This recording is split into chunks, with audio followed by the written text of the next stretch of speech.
Hello everyone, it's Alexis here. For those of you who don't know me, I am a floral designer, and today I'm going to teach you how to make a simple centerpiece that you can use for Easter.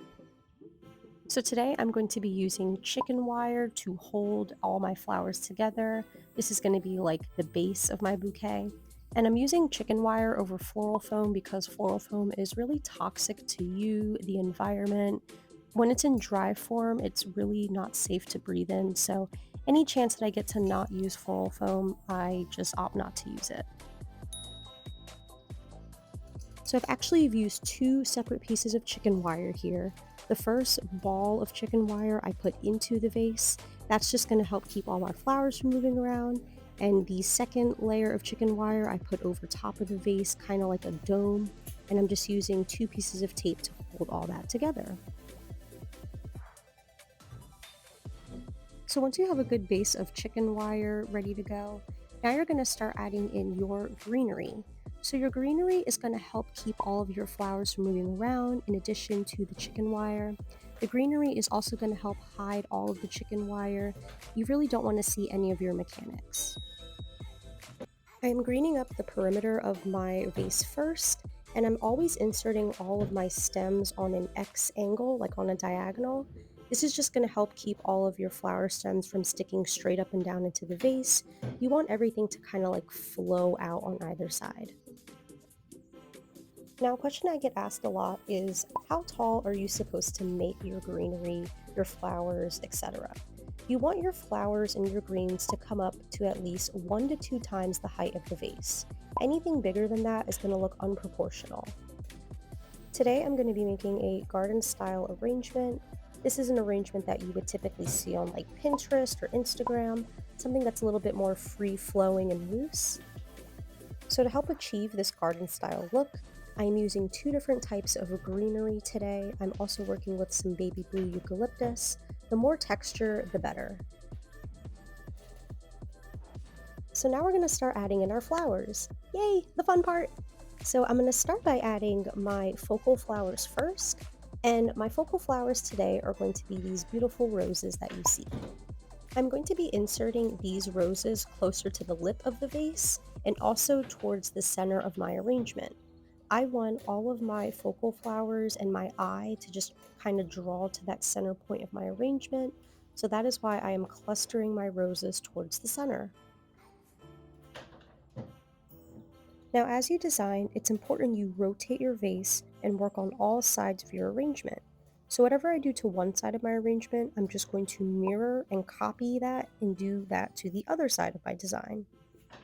I find when you cluster your alike flowers together in 2s and 3s, that really just helps create that garden style look.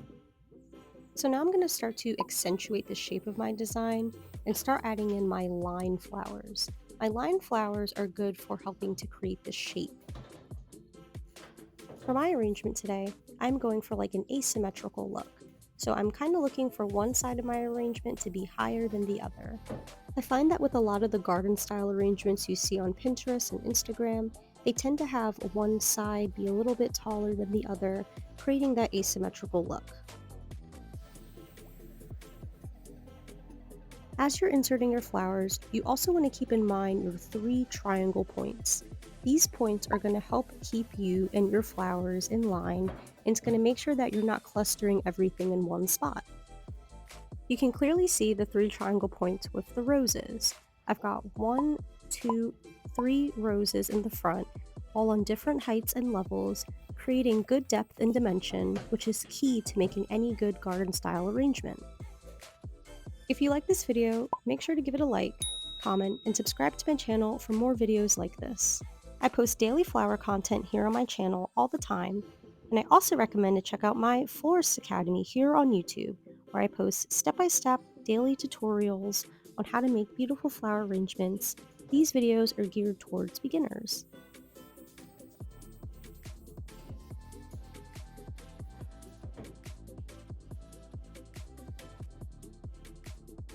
I was very excited to find these tulips at the grocery store because I feel like tulips are like your signature spring flower. Now the thing with tulips, if you do decide to work with them, they continue to grow after you cut them. So if you place a tulip in one spot, come back the next day and that tulip is not going to be in that same spot. They continue to grow taller. So I like to think of tulips as like line flowers since they continue to grow. So keep in mind as you place your tulips that they will not continue to be there in that same spot. They will grow and get longer and extend over time. To help bring that hot pink color down in my arrangement, I'm going to be using this ranunculus because ranunculus does not continue to grow once you cut it.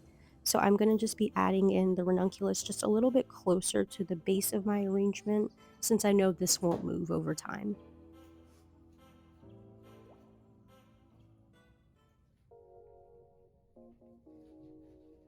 Now for my tulips, I am just clustering them onto the one side of my arrangement because I want them to look like they just grew out of that one area of my bouquet. So as we finish up our design here, we're going to add our wispy, airy flowers in last. I do this because I don't want them to get crushed while I am designing. These are to tend to be like delicate stems, so I don't want them to get like smushed around while I'm designing, so I like to place them in last. So what I'm doing here, I'm just cutting up little individual pieces because I want to work with smaller sections. I don't want to stick an entire big wispy section in just like one part of my arrangement because that's just going to be a little bit too overpowering. So I'm just going to break it up and work in little pieces. So what I'm doing here, I'm just adding in my wispy airy flowers in the empty spaces of my design.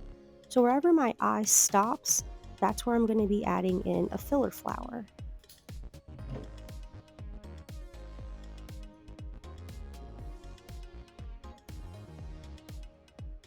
So wherever there are empty spaces in my design, I'm just going to be adding in a little bit more of this white sweet pea. This is just going to help brighten up my arrangement and make any of those dark sections of my design just pop a little bit more with the white.